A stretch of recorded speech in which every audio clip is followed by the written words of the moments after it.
हमें बाबा साहब भीमराव अंबेडकर पर गौरव की अनुभूति होती है। और बाबा साहब भीमराव अंबेडकर ने उस समय भी हम सबको उन सभी खतरों के प्रति जागरूक किया था। याद करिए, उन्होंने उस समय एक बात कही थी, जो बात यहां पे पहले अभी असीम अरुण जी ने कहा, मैं उसमें आने के पहले एक बात जरूर कहना चाहूंगा। जब उस समय कांग्रेस के एक बड़े नेता ने, जिन्होंने 1923 में वंदे मातरम गाने से इनकार कर दिया था, कांग्रेस के अध्यक्ष के रूप में रहते हुए, और जब वह अंतिम समय उनका आया तो उन्होंने इच्छा व्यक्त की थी कि मेरी इच्छा है कि मैं यरूशलेम में मरूं। बाबा साहब ने तब एक टिप्पणी की थी कि जो व्यक्ति भारत की धरती पर पैदा होकर के भारत की सुविधा का उपभोग करके भारत की धरती को पवित्र न मानता हो, उस व्यक्ति के द्वारा दिए जाने वाले वक्तव्य कभी भारतवासियों के हित में नहीं हो सकते।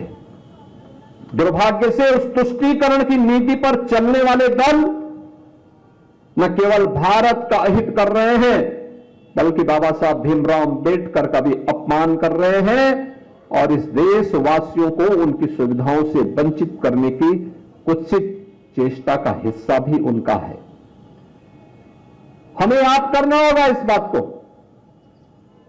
कि बाबा साहब भीमराव अंबेडकर ने आज जो भी सुविधाएं और जो भी संपन्नता आपको प्राप्त हो रही है, ये सभी कुछ उनकी प्रेरणा है।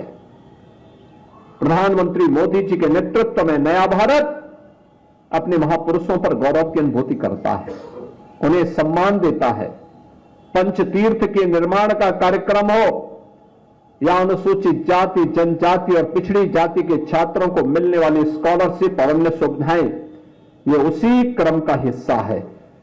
अभी यहां पे कार्यक्रम के संयोजक श्री डॉक्टर लालजी प्रसाद निर्मल जी कुछ बातें कह रहे थे।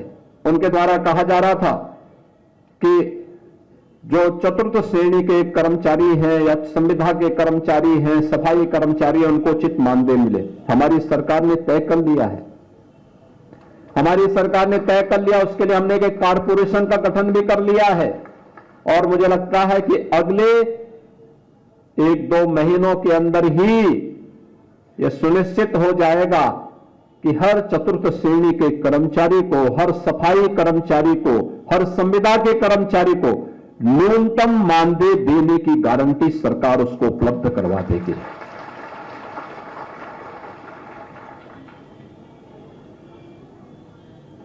जीरो पॉवर्टी का हमारा अभियान भी उसी का हिस्सा है। अभी भी जो वंचित है, जो सुविधा का लाभ नहीं प्राप्त कर पाया है, अनुसूचित जाति, जनजाति, अति पिछड़ी जाति के गरीबों के उन सभी तबकों को चिन्हित करने का कार्य हमारा लगभग फाइनल हो चुका है। इस समय उनके किसी के राशन कार्ड बन रहे हैं, किसी के लिए पेंशन के कार्ड बन रहे हैं, किसी को अन्य सुविधाओं का लाभ उपलब्ध करवाया जा रहा है और जिसके पास आवास नहीं होगा उसको आवास की सुविधा देंगे, जिसके पास आयुष्मान का कार्ड नहीं होगा उसको 5 लाख रुपए की आयुष्मान की सुविधा का लाभ उपलब्ध करवाएंगे। लेकिन कोई भी गरीब, कोई भी वंचित, अभावग्रसित नहीं रहेगा। उसको सभी प्रकार की सुविधाओं से संपन्न बनाने का काम ये डबल इंजन की सरकार आज कर रही है और उस अभियान को आगे लेकर के कार्य करेगी।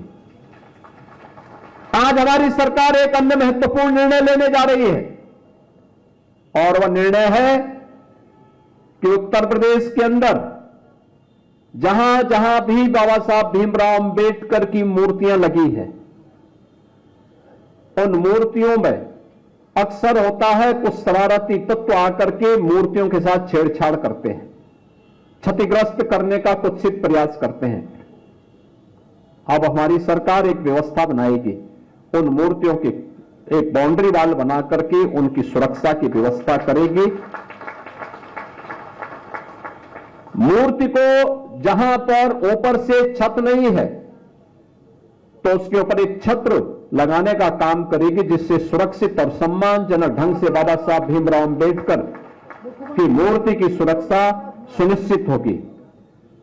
हर मलिन बस्ती को, हर दलित बस्ती को, अनुसूचित जाति बस्ती को, जनजातीय बस्तियों को हम कनेक्टिविटी के साथ जोड़ने के कार्यक्रम को, जो अगर बच गया है, यद्यपि ग्राम्य विकास विभाग ने, नगर विकास विभाग ने इन कार्यक्रमों को पूरा करने का काम किया, लेकिन फिर भी अगर कोई बचा होगा उसको हम पूरी तरह कनेक्टिविटी के साथ जोड़ने का कार्य करेंगे।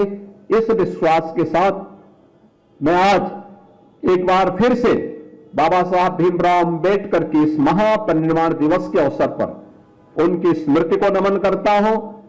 प्रदेश सरकार और प्रदेश के 25 करोड़ जनता जनार्दन की ओर से उन्हें विनम्र श्रद्धांजलि अर्पित करता हूं और आप सभी अंबेडकर महासभा और प्रदेश के हर उस गरीब, दलित, वंचित नागरिक से इस बारे में मैं अपील और उनसे इस बारे में उन्हें आश्वस्त करता हूं कि बाबा साहब भीमराव अंबेडकर का यह जीवन दर्शन हमें एक नई प्रेरणा देता है और डबल इंजन की सरकार बाबा साहब भीमराव अंबेडकर की उन प्रेरणाओं से प्रेरित होकर के समाज और राष्ट्र को सशक्त बनाने में, भारत के संविधान के गौरव को पुनर्स्थापित करने की दिशा में निरंतर प्रयत्नशील होकर के कार्य करेगी। आप सबके प्रति मेरी शुभकामनाएं हैं। धन्यवाद। जय हिंद। अगर आप ये वीडियो YouTube पर देख रहे हैं तो हमारे चैनल को सब्सक्राइब कर बेल आइकन दबाएं और Facebook पर देख रहे हैं तो हमारे पेज को लाइक करें।